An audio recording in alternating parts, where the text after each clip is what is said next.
नमस्कार दोस्तों, आज मैं आपको सुनाऊंगा इसका कर्जा कौन देगा। ये कहानी आपका दिल छू लेगी। बहुत पुराने समय की बात है।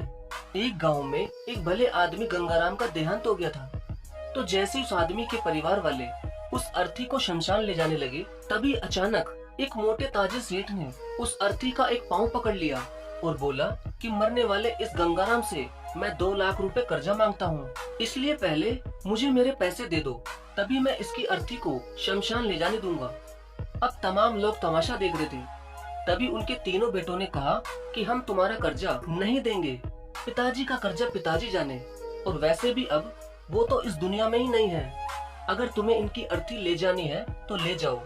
ये सुनकर पूरा गांव गंगाराम के तीनों बेटों पर थू थू कर रहा था। अब गंगाराम के तीनों बेटे उस कर्जे को देने से पीछे हट गए। तभी गंगाराम के भाइयों ने भी कह दिया कि जब बेटे कर्जा नहीं दे सकते तो हम क्यों किसी का कर्जा भरें। अब गंगाराम की अर्थी को वहाँ रुके हुए बहुत देर हो गई थी। तभी ये बात गंगाराम की इकलौती बेटी तक पहुँच गई, तो वो भागी भागी अपने पिताजी की अर्थी तक पहुँची। तभी उसने देखा कि उसके पिता की अर्थी का एक पाँव किसी बड़े सेठ ने पकड़ रखा था।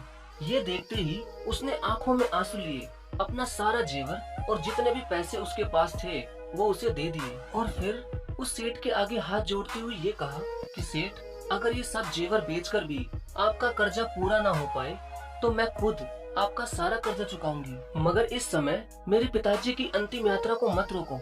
तभी उस सेठ ने गंगाराम की अर्थी का पाँव किसी और को पकड़ाकर उसकी बेटी के पास आकर बोला कि मुझे माफ कर दो बेटी, दरअसल बात यह है कि मुझे गंगाराम से 2 लाख लेने नहीं बल्कि देने हैं।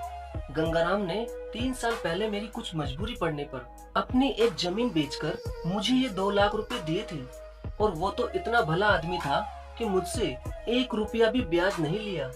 और आज जब मैं गंगाराम के रुपए लौटाने आया हूँ तो मुझे खबर मिली कि उनका तो देहांत हो गया। इसलिए मैं बड़ी सोच में पड़ गया था कि अब ये रुपए मैं किसको दूं। इसलिए मैंने ये खेल खेला ताकि गंगाराम जी के ये 2 लाख रुपए घर के एक ऐसे सदस्य के पास जाएं जो वाकई में उनको प्यार और उनकी इज्जत करता हो। और बेटी, आज तुमने ये साबित कर दिया कि अपने माँ बाप को एक बेटे से बहुत ज्यादा एक बेटे ही प्यार करती है। इसलिए ये 2 लाख रुपए मैं तुम्हें सौंपता हूँ। काश तुम जैसी बेटी हर घर में हो जो अपने पिता की इतनी इज्जत करती है। ये सब देखकर गंगाराम के बेटे और भाई का सिर शर्म से नीचे झुक गया। वाकई में दोस्तों, ये बात तो एकदम सच है कि एक माता पिता को बेटे से ज्यादा बेटी ही प्यार और उनकी इज्जत करती है। इसलिए दोस्तों, बेटी पढ़ाओ और बेटी बचाओ। धन्यवाद।